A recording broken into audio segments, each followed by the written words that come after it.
Greetings and salutations, this is Rick. I do hope you're having a great day.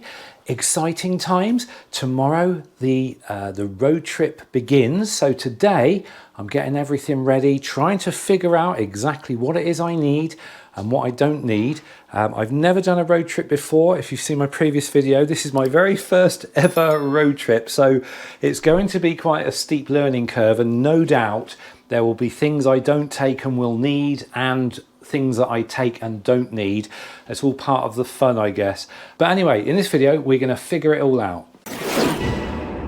So let's get the big one out of the way to start with. Do I take the 2 kilowatt power supply, the power station? I need to figure this out because I need to run a microwave oven, a laptop computer, possibly an air fryer.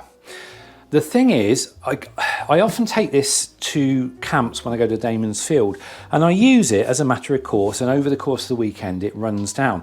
But I keep forgetting I've already got a 3000 watt inverter already built into Guinevere, and I can run things from that, and I've got a 200 amp hour lithium ion battery that is permanently connected to the solar panels on the roof, 300 watts of solar panels.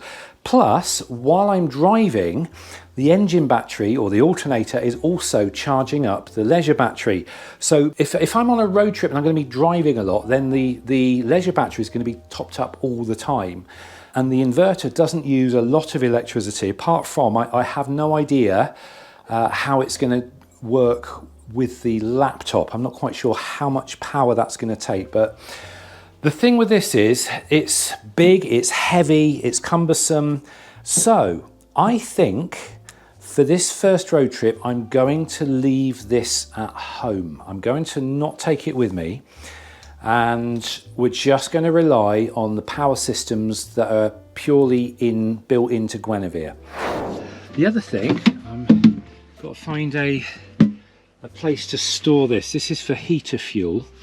I've just done a little bit of a swap around with my my heater fuel tank, because the one I had was a little bit awkward to fill up because it was fixed in place. So I decided to swap over to portable cans. That way I can fill them at the pump a lot easier. But we'll see. Right then, time to see if this caravanning and camping app works. I'm going to give them a call and book my pitch for tomorrow. I found the place I want to stay. It's open all year round. Prices from £10 to £30 per night. Call to book. Let's press it, see what happens. Nope, there's nobody there. Okay, gonna have another go. I think I might have been a bit too early. It was before 10 o'clock and it's a Sunday today. So we'll give them a go. See, this could be problematic if I'm on the road and I can't get through to the campsites. Don't want to leave a message, I'll just speak to someone. Okay, so this is the first possible stumbling block that I may have discovered, is actually being able to get hold of anybody at the campsite that you're hoping to stay at. So I'll give them another try a bit later on, but this could be problematic if I'm going to have to spend my day trying to get through to places while I'm on the road. Might make for an interesting trip. We shall see. Right then, time to talk about the big one, the elephant in the room.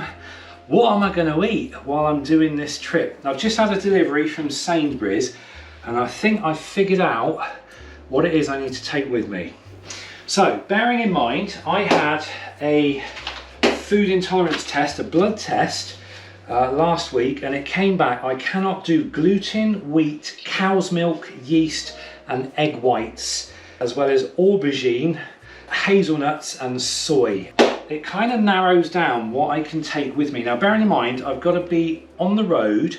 I want to have foods that require as minimum fuel as possible, so I don't want to be cooking things for hours on end, because obviously it all uses fuel, you know, whether it's gas or electric. What I have got is some sweet potato, and I'm going to use the pressure cooker. I've got another one over here. I'm going to use the pressure cooker to cook up a huge batch of cooked sweet potato, and then I'm going to store that in a Tupperware type bowl, and that can live in the fridge, and I can dip into that and I can reheat it in the microwave in the van, which is good. As far as main courses go, I'm going for packets of pre-cooked chicken. Now I know it's not the most efficient way or the most cheapest way to buy chicken. I can cook it myself, but this is incredibly convenient, provided the dates are, you've got up to 6th of April, so we're covered for the next the next week basically. So I'm going to put a bunch of these in the fridge in the van, and I can dip into those with the sweet potato. That'll make a nice meal. I've also gone over the top. I realised I can have something called pepperami, which is like these slightly spicy sausages. Now, as far as milk goes, I'm using these bioactive milks. Well, I have been using things like Yakult, but they're milk based. But I've managed to find something called Biomel, which is based on coconut milk. So it's you've still got all those, that healthy bacteria, but you've got these little shots of, there's no milk in it. It's a dairy-free cultured milk for digestive and immune health. So I'm going to go for these little shot things, and I've got some coconut, again, bio yogurty type drinks, but they're based on coconut and not milk.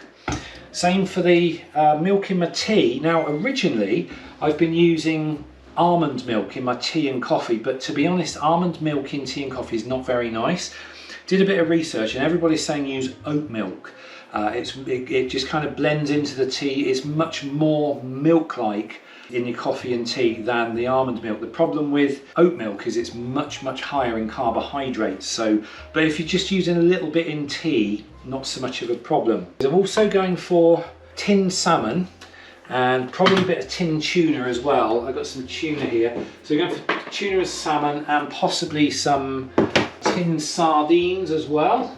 Also, going to be cooking up a whole bunch of, I'm going to pre-cook sausages. Now these will keep, once they're cooked up, these will keep in the fridge for a good long time, and I can dip in and out of those. And again, I'll just put those all in like a little Tupperware dish, and then I've got cooked meats as well to go, and these sausages are quite nice. I've also got avocado. Now the thing with avocados, I don't know if it's the same right across all the supermarkets, but I normally shop at Sainsbury's, and for the last couple of years, every time I've ordered avocados, I've got these little rock hard little balls of green rubber that are completely unusable, and you can leave them in the fridge for weeks on end to try to let them soften up, and they never do, and you end up with it's almost like a bouncy tennis ball of rubber, completely inedible. So I recently discovered they've started selling these things. They're called Holy Moly, and it's basically avocados that have been properly blended up and then sealed in these bags or these sort of plastic things. And the ingredients, I think, are pretty good. It's just 93% avocado, 5% tomato, tiny bit of lime juice, and salt and pepper. The only downside is you have to eat them immediately. So these will keep in the fridge for a good month, but as soon as you open it, you have to consume it there and then. But there we go. Right, so I'm going to start putting this lot away. I'll go into the van, turn the fridge on. I've done all the waters, topped all those up. I've emptied some of the cupboards out as well. I had a lot of superfluous stuff, so I've emptied some cupboards out to make room. But I think I'm pretty much ready to go. All I've got to do is pack some clothes. I've picked out some jackets. I know the weather's going to be good for the next week, so I shouldn't need any waterproofs, although I have got a cagoule already in the van if I need it. But I think we're pretty much ready to go. Also, a big shout out to my good buddy Jane from the Hedgecombers. She was very kind and gave me lots of tips and advice on the gluten-free stuff, because she's kind of in the same club as I am. She's got to be really careful with wheat and gluten and stuff like that. And apparently one that caught her out is vinegar, malt vinegar. Yeah, shout out to Jane. I'll leave a link below. Yeah, she has some great tips on what I can and can't do with the whole gluten-free thing, because she got diagnosis a couple of years ago, I think now. So she's had a lot of practice. She's well ahead of me. But there we go. One more thing I forgot. I just found it in the fridge. pre-cooked bacon. That is kind of like beef jerky but nicer. And I've got a load in the freezer that I'm going to thaw out today, and I'm going to fry a load up, and we're going to have a load of pre-cooked bacon as well. So lots and lots to feed on, and hopefully this will keep me going for the entire trip. But obviously if it doesn't, then hopefully I can get myself to a supermarket and pick up more of the same. That'll be good, but hopefully I should be pretty much covered for everything. Let me get this sorted out and I'll be back. Right, we're back from the garage. That was one expensive trip. £105 it cost me to fill up half a tank. So I brimmed the fuel tank. I now have a range of 503 miles, and I also filled up the 10-litre diesel jerry can with Premium Plus diesel fuel for the heater, so I'm not going to go cold. So we're fueled up, practically ready to go. The fridge is on. That's going to stay on overnight just to get up to proper temperature. I may even take some frozen bits with me as well. I've just realised I've got some more of that chicken frozen, which I can put in a little freezer compartment just in case I run out. But I think I'm pretty much ready to go. All I've got to do now is book the place I want to stay. And I've tried 3 times so far to get through, and I haven't been able to get through. But it is a Sunday. I'm wondering, because they are sort of a business, I wonder if they actually shut on a Sunday. Either that, or I mean, it's still 11:45 noon, so maybe they don't, you know, maybe they don't get up early on Sunday. If it's a farm, which I think it is, it's probably the only day of rest they get. And I've been ringing them since almost 10 o'clock this morning, so yeah, I'm actually feeling a bit guilty about that, just in case, because I think it's probably a little family run place. Anyway, I shall give them a try in an hour or so, sort of 1 o'clock-ish, and then hopefully we can get the pitch booked. Otherwise I'll have to find another campsite nearby, and we'll go with that one. Now, for Christmas last year, some very good friends of mine bought me this book called Take the Slow Road, England and Wales, Inspirational Journeys Round England and Wales by Campervan and Motorhome. So I'm going to be having a bit of a thumb through this afternoon, just to see if there are any things worth including on the trip. So I'm actually looking forward to that. I'm going to get myself settled down with a cup of tea, although to be honest, I think what I'm going to do, I'm going to get my clothes and everything sorted out, because tomorrow morning I just want to get up as early as possible and just go. I don't want to mess about with packaging anything or anything. I want to get everything ready today. All I need to do is take stuff from the fridge and put it in the camper van, and then we'll literally just hit the road as early as whenever I get up. So I want to get most of the packing out of the way, then I can settle down with a nice cup of tea, and I'm going to start nosing through this, and I'm kind of looking forward to it.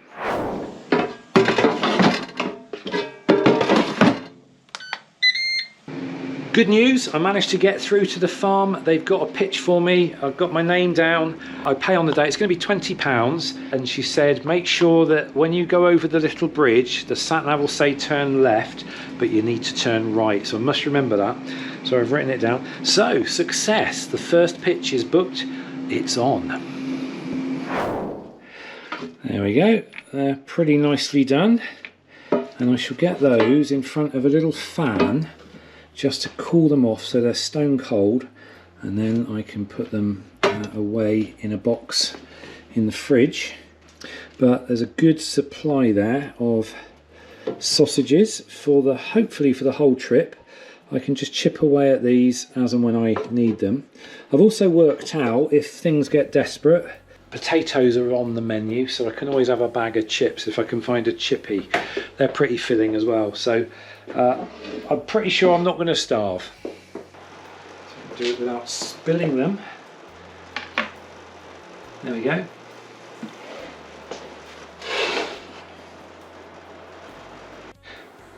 Right, that's one pack of bacon I've got in one single layer, just slightly overlapping in both of these. And I think these go for about 170 degrees for about 6 to 8 minutes. Right then, let's have a look at these. Ooh. See if they're any good or not. Not sure why the camera just switched off then. Right, these are pretty soft. Right, so let's just, yeah, that's nice and soft in the middle. they're all pretty squishy, so maybe a little bit overcooked, but at least they're not undercooked. So I'll get all those out onto the plate, and then we'll get the next batch in. Right then, well, the whole thing took a few hours, but we got there in the end. So we got all the sausages cooked up, got 3 lots of bacon all cooked up, and we got loads and loads of sweet potato and some more over here just cooling down. I had to put them in for a second run because they were a little bit firm still in the middle. So this is what's going to be populating the fridge in the van, along with things like the chicken, and obviously these little shots of bio yogurts and the avocados. So hopefully not going to starve. Right, I think we're there. So the van is fueled up, ready to go, plenty of gas, plenty of electricity, all the water tanks are filled up. I've got clothes in one bag, laptop in another, camera in another with some camera bits and the battery charging, and then the food I can transfer over. That's all done, I can just transfer it over in the morning. The fridge is on in the van, so it's going to get nice and cold overnight. I think we're there. So what I'm going to do now is settle down with a nice cup of tea, and I'm going to try some of this. This has arrived now. This is what Jane recommended. It's called coconut milk powder, and she says it's all right in tea and coffee. So I'm going to try a little bit in my tea and see what it looks like, what it tastes like. I'm sure it'll be fine. It smells of chopped up coconut.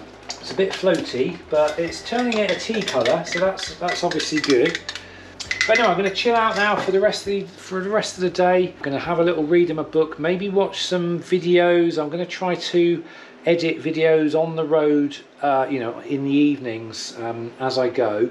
And I'm going to be looking for some nice presentation tips. I did think about possibly getting a drone, but it's a kind of a bit of a cliche now. If you're doing van life videos, everybody has to have drone footage shots. To be honest, I've owned a drone in the past, and it's just such a nerve-wracking experience flying it, because you always get somebody come up to you and start giving you trouble. And I'm like, I'm not sure I want to get involved with that. Plus they are really expensive, and you got to get your insurance, you got to get all these labels put on it, and you got to, there are so many strict rules around these things. I'm not sure I want to get involved with them. We'll see. We'll see if I do more trips and I feel that sort of little cliche need coming along. We'll see, but for now I'm going to stay away from the drone idea. But hopefully this road trip I will be documenting it, making videos out of it. The whole point is to make videos on the road, and let's hope it's the beginning of a new thing.